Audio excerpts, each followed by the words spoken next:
ಮಾಧ್ಯಮ ಪಾತ್ರ ಎಲ್ಲವನ್ನೂ ಸರಿ ಮಾಡುವ ಕಾರ್ಯ ಸದ್ಯದ ಪರಿಸ್ಥಿತಿಯಲ್ಲಿ ಕೇವಲ ನಮ್ಮ ಮಾಧ್ಯಮ ಮಿತ್ರರಿಂದ ಮಾತ್ರ ಸಾಧ್ಯ. ಆದರೆ ದುಡ್ಡಿನ ಮುಂದೆ ಮುಚ್ಚಿ ಹೋಗಿರುವ ನೈತಿಕತೆ ಹೇಗೆ ತಾನೇ ಎದ್ದು ನಿಂತೀತು?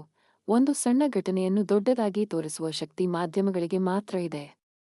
ಆದರೆ ಯಾವುದನ್ನು ತೋರಿಸಬೇಕು? ಹೇಗೆ ಜನರನ್ನು ಸರಿ ದಾರಿಯಲ್ಲಿ ನಡೆಸಬೇಕು ಎನ್ನುವುದು ಇಲ್ಲಿನ ಮಾಧ್ಯಮಗಳಿಗೆ ಇನ್ನೂ ಹೊಳೆಯುತ್ತಿಲ್ಲ. ಮಾಧ್ಯಮಗಳಿಗೆ ತನ್ನ ನಿಜವಾದ ಶಕ್ತಿ ತಿಳಿದುಕೊಳ್ಳಲು ಇನ್ನೆಷ್ಟು ಸಮಯ ಬೇಕೋ ತಿಳಿಯದು.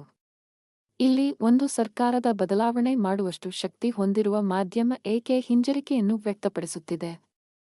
ಒಬ್ಬ ರಾಜಕಾರಣಿ ಉಂಡು ತಿಂದದ್ದನ್ನು ದೇವಸ್ಥಾನಕ್ಕೆ ಭೇಟಿ ನೀಡಿ ಕೈ ಮುಗಿದು ನಿಂತದನ್ನು ತೋರಿಸುವ ನಮ್ಮ ಮಾಧ್ಯಮ ಎಷ್ಟರ ಮಟ್ಟಿಗೆ ನಮ್ಮ ದೇಶದಲ್ಲಿನ ಆಗುಹೋಗುಗಳನ್ನು ಎತ್ತಿ ಹಿಡಿದು ಮಾತನಾಡುತ್ತಿದೆ?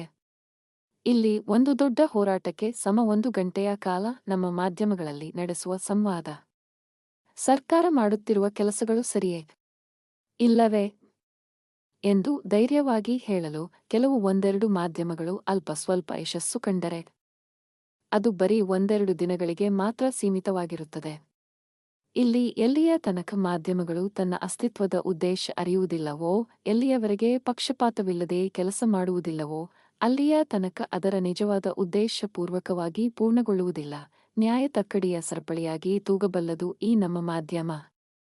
1000 ಜನರ ಕೊರಳಿನಂತೆ ಕೆರಳಬಲ್ಲದು ನಮ್ಮ ಈ ಮಾಧ್ಯಮ.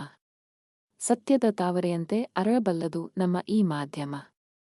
ಒಮ್ಮೆ ಪರಿಪೂರ್ಣತೆಯಿಂದ ತನ್ನ ಕಾರ್ಯ ನಡೆಸಲಿ, ಒಮ್ಮೆ ನೈತಿಕತೆಯ ಹೊದಿಕೆ ಹೊದ್ದು ಕಂಗೊಳಿಸಲಿ, ಒಮ್ಮೆ ಬಡಿವ ಸಿಡಿಲಿನಂತೆ ಅಬ್ಬರಿಸಿ ನ್ಯಾಯದೆಡೆ ನಿಲ್ಲಲಿ. ನೊಂದವರ ಕಣ್ಣೀರ ಒರೆಸುವ ಕೈಯಾಗಿ ಮಾರ್ಪಾಡುಗೊಳ್ಳಲಿ. ಸಕಲ ವಿದ್ಯೆಯೂ ಜೊತೆಗೆ ಶ್ರದ್ಧೆಯೂ ಹೊರಬಂದು ಎಂದು ಮೆರೆಯುವುದೋ ಅಂದು ನವಭಾರತದ ಶಂಕುಸ್ಥಾಪನೆ.